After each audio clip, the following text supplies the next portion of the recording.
Assalamualaikum warahmatullahi wabarakatuh. Perkenalkan, nama saya Berlian Reza Izatul Jannah dengan NIM 240701600052. Di sini saya akan menjelaskan tentang filsafat ilmu dalam aliran psikologi pada aliran konstruktivisme. Nah, pertama di sini ada pengertian konstruktivisme. Konstruktivisme adalah sebuah paradigma dalam filsafat ilmu yang melihat bahwa pengetahuan tidak mencerminkan secara langsung kenyataan yang objektif, melainkan merupakan hasil dari pembentukan individu melalui pengalaman, interaksi sosial, dan cara memahami dunia. Nah, dalam kajian filsafat ilmu ini, konstruktivisme ini muncul sebagai tanggapan terhadap positivisme yang berpandangan bahwa realitas itu tunggal dan bisa dipahami secara objektif melalui pengamatan langsung. Nah, selanjutnya ada tokoh-tokoh konstruktivisme. Yang pertama itu di sini ada Jean Piaget. Beliau ini mengemukakan bahwa konstruktivisme ini bisa melalui perkembangan kognitif. Yang dimaksud di sini itu adalah cara berpikir manusia itu berkembang secara bertahap dan belajar itu terjadi ketika seseorang itu menyesuaikan pengalaman barunya dengan pemahaman sebelumnya. Nah, yang kedua ada Lev Vygotsky, di mana beliau ini memandang bahwa peran interaksi sosial dalam pembentukan pengetahuan. Jadi yang dimaksud di sini adalah Vygotsky ini menekankan bahwa pentingnya interaksi sosial dalam pembentukan pengetahuan. Nah, maksudnya ini manusia ini belajar melalui diskusi, bahasa, dan juga lingkungan sosial. Namun orang lain itu membantu membangun pemahaman diri kita. Yang selanjutnya ada Ernst von Glasersfeld. Ia itu mengembangkan bahwa konstruktivisme radikal ini yang menyatakan bahwa pengetahuan ini merupakan hasil konstruksi individu. Nah, maksudnya di sini adalah pengetahuan itu bukan hanya gambaran dunia yang objektif, tetapi pengetahuan juga adalah cara individu itu membuat dunia ini menjadi dapat dipahami. Nah, yang selanjutnya ada asumsi dasar konstruktivisme. Yang pertama ada pengetahuan itu dibangun bukan ditemukan. Nah, konstruktivisme ini berasumsi bahwa pengetahuan ini tidak tersedia secara siap pakai di luar individu. Maksud di sini itu adalah manusia ini diciptakan melalui pemahamannya sendiri. Nah, belajar itu merupakan proses aktif, bukan hanya menerima informasi saja. Yang kedua ada individu itu bersifat aktif. Nah, manusia ini dianggap sebagai agen aktif yang secara terus-menerus mengatur pengalaman untuk menghasilkan arti.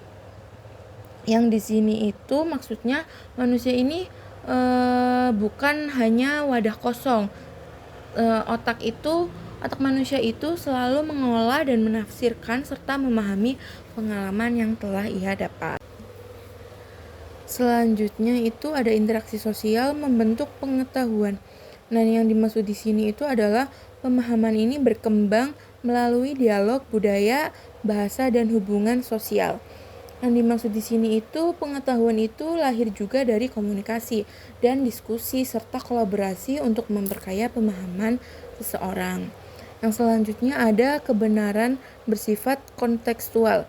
Nah, kebenaran di sini itu tidak dilihat sebagai hal yang mutlak, tetapi bergantung pada pengalaman, budaya, dan keadaan sosial masing-masing individu. Yang dimaksud di sini itu bahwa tidak semua kebenaran itu nantinya bersifat mutlak, tetapi perspektif budaya itu dan pengalaman mempengaruhi cara seseorang itu memahami sebuah realitas. Nah, yang selanjutnya ada pandangan konstruktivisme tentang manusia. Nah, dalam filsafat ilmu, konstruktivisme ini memiliki pandangan antropologis tertentu terhadap manusia. Antara lain yaitu, yang pertama ada manusia ini sebagai subjek aktif pembentuk pengetahuan, di mana konstruktivisme ini melihat orang sebagai individu yang aktif yang mengembangkan pengetahuan mereka melalui pengalaman dan hubungan dengan dunia di sekitar mereka. Nah, pandangan ini yang nantinya menolak konsep manusia itu sebagai menerima informasi pasif sebagaimana diasumsikan dalam positivisme. Nah, sebaliknya, manusia ini bertindak sebagai agen epistemologis yang menentukan bagaimana realitas dipahami dan juga dimaknai menurut Matthews pada tahun 2018. Nah, yang dimaksud di sini itu maksudnya manusia ini tidak pasif dalam menerima ilmu, tetapi manusia itu ikut serta dalam menentukan cara melihat dunia. Selanjutnya ada manusia ini sebagai makhluk interpretatif. Nah, dalam pandangan konstruktivisme, manusia ini dilihat sebagai entitas yang selalu memberikan arti kepada pengalaman yang mereka alami. Nah, realitas ini tidak ada dalam bentuk makna yang objektif. Nah, makna ini yang nantinya terbentuk melalui proses penafsiran yang bergantung pada pengalaman, bahasa, dan juga konteks sosial individu, menurut Squan pada tahun 2017. Yang dimaksud di sini itu adalah realitas itu tidak langsung bermakna, tetapi makna nantinya muncul dari proses berpikir dan juga penafsiran manusia itu sendiri. Selanjutnya ada manusia sebagai makhluk sosial. Nah, konstruktivisme sosial ini menyoroti bahwa pengetahuan itu berkembang tidak hanya melalui usaha pribadi, melainkan melalui hubungan sosial, diskusi, komunikasi, dan budaya yang berfungsi sebagai sarana utama dalam membangun pemahaman manusia, menurut Aminah dan Asel pada tahun 2020. Nah, maksud di sini itu pemahaman manusia ini dipengaruhi oleh lingkungan sosial sekitar. Nah, nantinya manusia ini belajarnya ini selalu melibatkan orang lain. Selanjutnya ada manusia sebagai pembelajar sepanjang hayat. Nah, konstruktivisme sosial ini menekankan bahwa pengetahuan ini terbentuk bukan hanya dari usaha individu, tapi juga melalui interaksi sosial. Percakapan, interaksi, dan budaya itu menjadi alat yang penting dalam menciptakan suatu pemahaman manusia menurut Aminah dan Asel pada tahun 2020.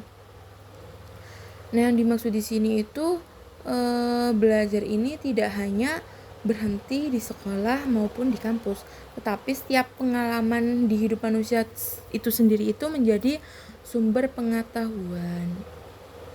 Selanjutnya ada analisis filsafat ilmu dalam konstruktivisme. Yang pertama ada analisis ontologis.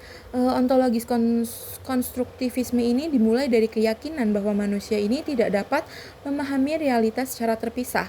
Nah, walaupun realitas ada, cara manusia memahami hal itu selalu merupakan hasil dari konstruksi kognitif dan sosial menurut Hacking pada tahun 2019.